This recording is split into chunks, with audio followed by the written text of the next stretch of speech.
ClancyPasta presents Everyone in Town Loves Frockle's Fantastic Sour Lime Caramels. Written by likeeyedid.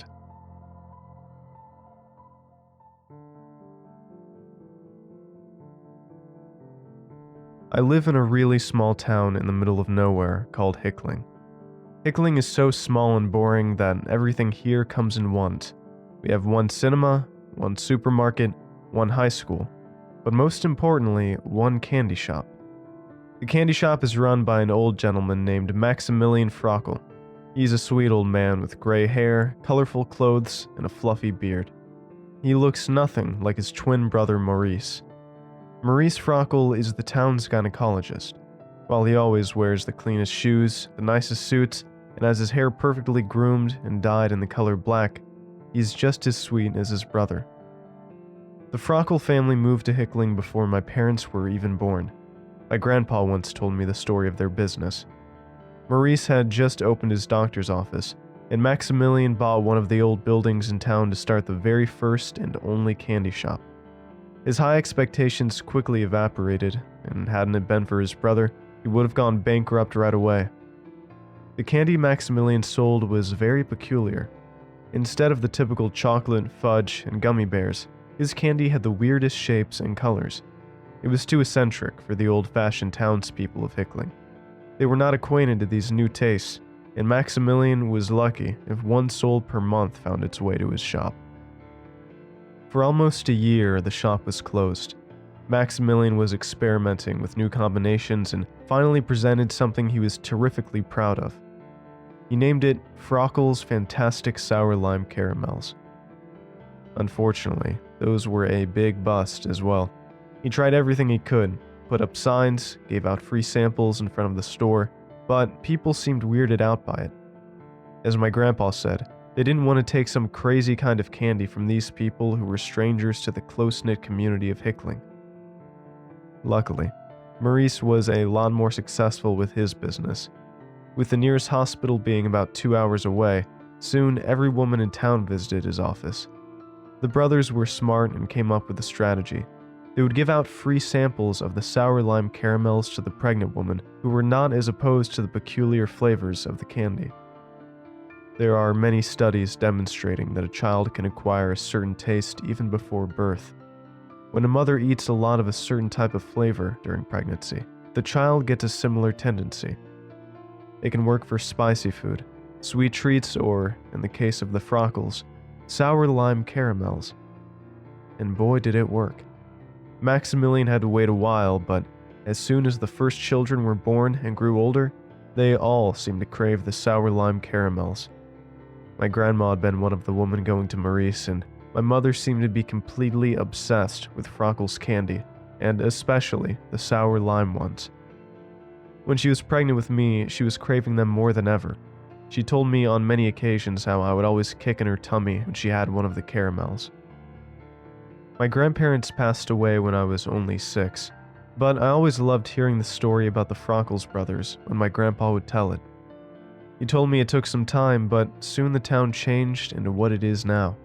A through-and-through happy place with the best damn candy in the world. Only one thing stayed exactly the same over time. Everyone in Hickling loved the Frockles. The brothers became everyone's best friends. Well, everyone in town is friends with each other anyway. That happens when you live in such a tiny place where everything is connected. All the kids go to the same school, a lot of neighbors work at the same places, or go to the same clubs. Hardly anyone ever leaves the town, and if they do, they never stay away longer than a weekend. I once asked my father why we never go on holidays, like the people in TV shows, and he said, "Honey, those people go on vacation to escape from their lives for a little while. Why would we want to escape? We live in the most fantastic place on earth." He smiled when he said it, but I swear I saw his eye twitch nervously. He was right. I didn't mind that we never left. I used to love the town when I was younger. My best friends, Miles and Kristen, lived on the same street, and I spent almost every day with them. We were born in the same year and went to the same kindergarten, elementary, middle, and high school. We grew up to become inseparable. I loved those two, especially as they were only children, just like me. This town had most things a kid could wish for, but I had always wanted a sibling. A brother, to be specific. And when I was 9, I almost got one. I was at the doctor's office with my parents when Maurice Frockle gave my mom the wonderful news that she was pregnant. My mother broke down in tears on the spot. There. No reason for tears. These are some wonderful news. A child is always a blessing, Maximilian said while gently squeezing my mother's shoulder. My mother pushed her teeth together and forced out a smile. Sweetie, why don't you wait outside and play with the toys, she told me. Mr. Frockle gave me a piece of sour lime candy and pointed towards the door. I walked out, but as the nosy little kid I was, I made sure to leave the door open just enough that I could hear what they said. This can't be possible. No, but it is. I hear a healthy heartbeat. And look there, it's a boy. I had to really control myself not to jump up and down on the spot. I had always wanted a brother. Maurice started humming while he examined her further. I'm quite surprised that you didn't notice. You must be at least 12 weeks in. I was sure I wasn't able to birth any. Well, then it is a true wonder child. How marvelous. I didn't hear the rest of the conversation, but I remember the last thing Maurice said to my mother as we were about to leave. A boy or a girl? What do you prefer? Back then, I didn't understand why he would ask that, as he had already told her it would be a boy. My mother didn't stop crying when she told my dad the great news. He did something I never saw him repeat again.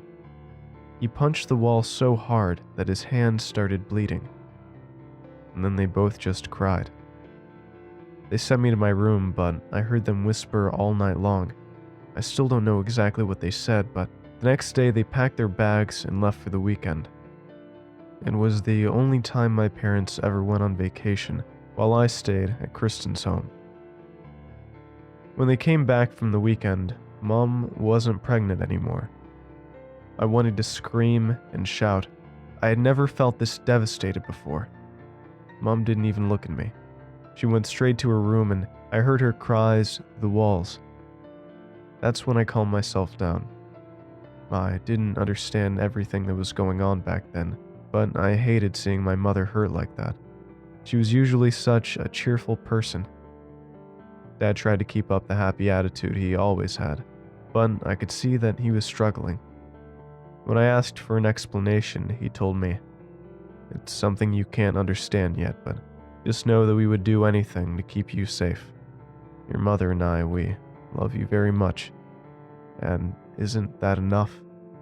We're just happy to have our one precious child."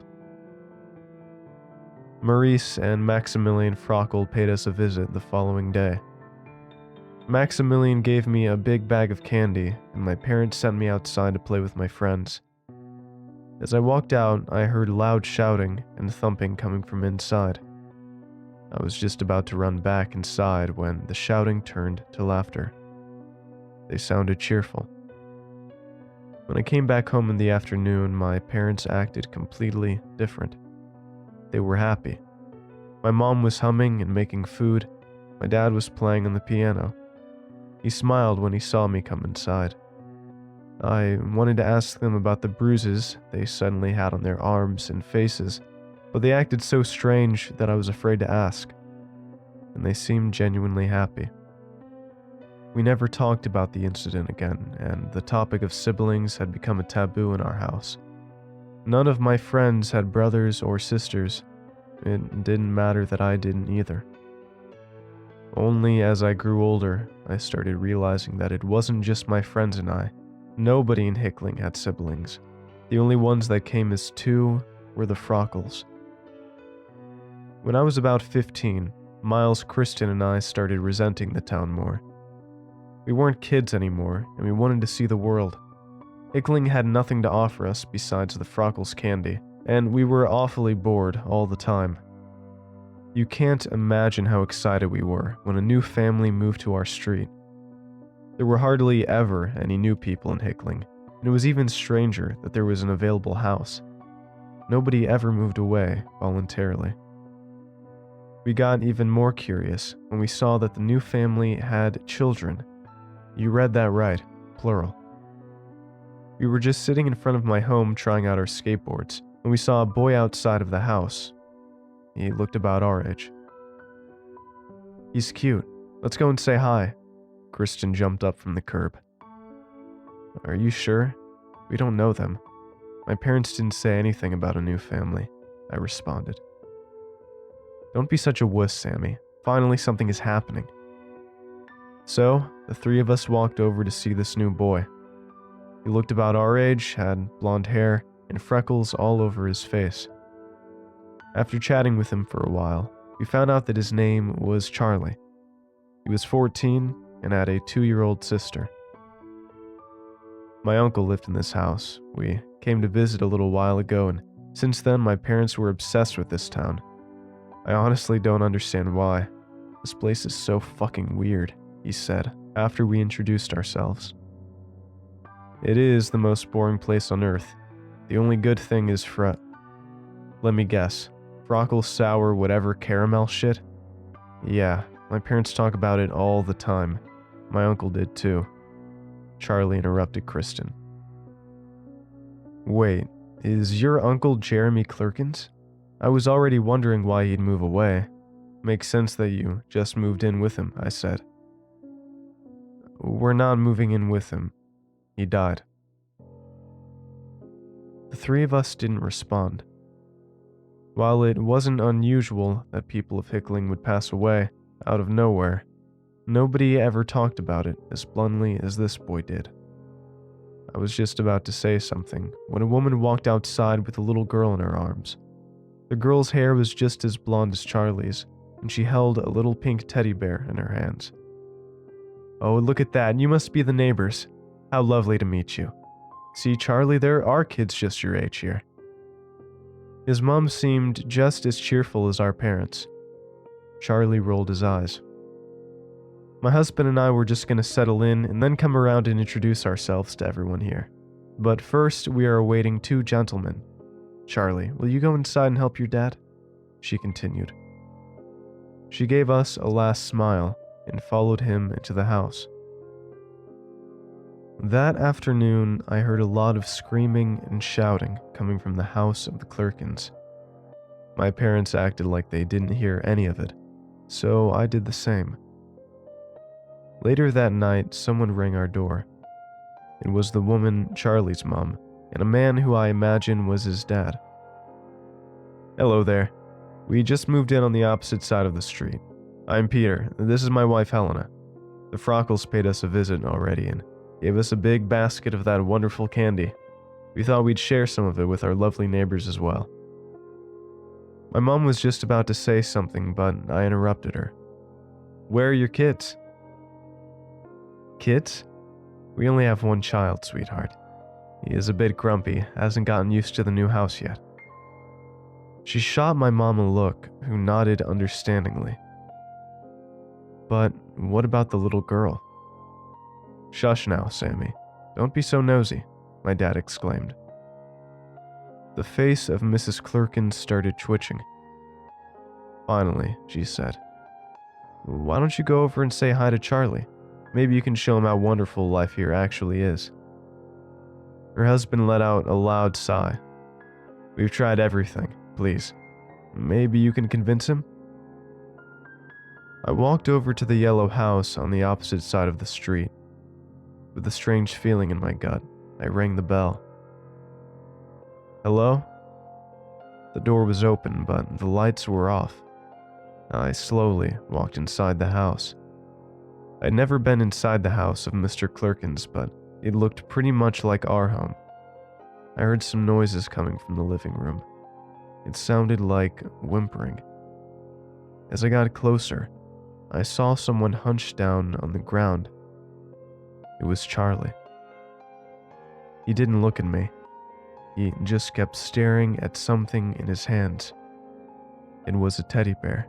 The one that the little girl had in her arms earlier, but it was full of blood. I walked over and reached inside my pocket to get out one of the little sweets. "I'm sorry," I whispered. "Try this. It will make things a bit better. I promise." His tear-filled eyes met mine for a moment before he accepted the Frockle's fantastic sour lime caramel. Of course, I always knew that Hickling wasn't a normal town. Nobody from the outside ever came to visit. The ones that did would never leave again. Children disappeared all the time. Buildings randomly burned down. I could swear that once an entire street simply disappeared, including everyone that lived there. But nobody here cared about the irregularities. We were happy here. And life here can be good. We have everything we need. We always get the most incredible candy. I don't think I could ever live at a place without Frockle's fantastic sour lime caramel. I grew up never leaving town and got married to the best person I could ever imagine. We have our one home, one car, and one life together. We are happy. We have everything that we need. Maurice was incredibly kind yesterday when I went to his office. He even gave me a free bag of candy, but for some reason I can't be happy about the good news. Not since I found out that I'm expecting twins.